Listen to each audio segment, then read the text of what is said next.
ছিলাম যে এই অভিযানে কোন কোন বাহিনী অংশ নিচ্ছে এবং বিজিবি তাতে অংশ নিচ্ছে কিনা। তিনি তখন বলেছেন যে সকাল থেকেই আজকের উদ্ভূত পরিস্থিতি বিবেচনা করে রাজধানীতে বিজিবি মোতায়েন ছিল এবং এই রাতের যেই অভিযান সেই অভিযানে সবার সমন্বিতভাবেই অভিযানটি পরিচালনা করা হচ্ছে। তবে এখন ঠিক কত সংখ্যক আইন শৃঙ্খলা রক্ষা বাহিনীর সদস্য এই অভিযানে অংশ নিচ্ছেন সেখানে সম্ভবত এখনো পর্যন্ত তাদেরকে পুরোপুরি হটিয়ে দেওয়া যায়নি। আর যেহেতু চারদিক থেকে ঘিরেই অভিযান চালিয়েছে, আমি হয়তো একটু পরে আপনাকে বলতে পারবো যে সেই ধোঁয়ার উৎসটি আসলে কি, কিসে আগুন লাগানো হয়েছে। তবে আমরা দেখতে পাচ্ছি যে এখানে প্রচন্ড ধোঁয়া, সেই ধোঁয়া কালো কুণ্ডলি পাকানো ধোঁয়া এখানে উঠে আসছে। হাতে রড দেখেছি, বিভিন্ন ধরনের যে আপনার হাতের ব্যবহার করার মতো বিভিন্ন ধরনের বাঁশ আমরা দেখতে পেয়েছি। তো এই মুহূর্তে যখন অভিযান চলছে তখন কিন্তু সেই ধরনের কোন, আর এই মুহূর্তে ইত্তেফাকের ওই দিক থেকে আমরা বিস্ফোরণের শব্দ শুনতে পাচ্ছি। বিস্ফোরণের শব্দ আসলে আজকে যখন অভিযান শুরু হয় তখন আমরা প্রথম শুনতে পাই। শাপলা চত্বর ঘিরে আইন শৃঙ্খলা রক্ষা বাহিনীর সদস্যরা অবস্থান নিয়েছেন। দৈনিক বাংলার মোড়, আমরা যখন এই পুরো এলাকা ঘুরে দেখছিলাম তখন কিন্তু আমরা ওই দিকে আইন শৃঙ্খলা রক্ষা বাহিনীর সদস্যদের তেমন অবস্থান দেখিনি। সম্ভবত তাদের হেফাজতের কর্মীদের সরে যাওয়ার জন্য তারা সেই জায়গাটি হয়তো ফাঁকা রেখেছিলেন। এখন সম্ভবত ওই দিকেই অভিযান চলছে।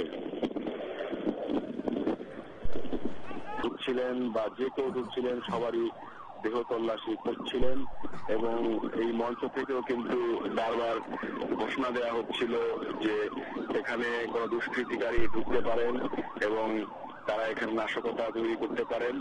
তবে আমরা দেখেছি যে এখানে আইন শৃঙ্খলা রক্ষা বাহিনীর সদস্যরাই এখানে অভিযান চালিয়েছেন এবং তাদের অভিযানে এই মুহূর্তে শাপলা চত্বর এলাকা পুরোটাই আইন শৃঙ্খলা বাহিনীর। বায়তুল মোকাররমের সামনে আজ বায়তুল মোকাররমের সামনে house building finance corporation building এ আগুন ধরিয়ে দেওয়া হয় এবং আশেপাশে রাস্তায় সব দোকানপাটে আগুন ধরিয়ে দেওয়া হয়। তখন পুলিশ অ্যাকশনের মাধ্যমে সামনে এগিয়ে যায়। এছাড়া বায়তুল মোকাররম মসজিদ মার্কেটে যে স্বর্ণের দোকান রয়েছে সেই স্বর্ণের দোকানে আগুন ধরিয়ে দেওয়া হয়। পরে ফায়ার সার্ভিসের প্রচেষ্টায় সে আগুন নিয়ন্ত্রণে আসে। এছাড়া যে আমরা দেখেছি যে বায়তুল মোকাররমের সামনে এবং বায়তুল মোকাররম মসজিদ মার্কেটের সামনে যেসব ফুটপাতে যেসব দোকান রয়েছে সব দোকানে আগুন ধরিয়ে দেওয়া হয়েছে এবং সবগুলো দোকান প্রস্ফুটিত হয়েছে। ওই সময় আমার সাথে কথা হয়েছিল কয়েকজন দোকানদার যারা ফুটপাতে ব্যবসা করে, তারা জানিয়েছেন যে সন্ধ্যা 6টার দিকে মূলত হেফাজতে ইসলামের নেতাকর্মীরা এই দোকানগুলোতে আগুন ধরিয়ে দেয়। তারা এই সময় অনুরোধ করেছিলেন যেন আগুন না ধরিয়ে দেওয়া হয়, তাদের একমাত্র রুটি রোজগার যেন বন্ধ না করা হয়। কিন্তু তাদের কথায় তারা নাকি কোনো ধরনের কর্ণপাত করেনি বলেও ব্যবসায়ীরা অভিযোগ করেছেন। দ্রুত এই অভিযান পরিচালনা করে তখন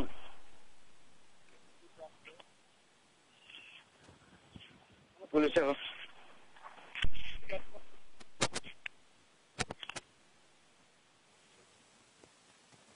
এবং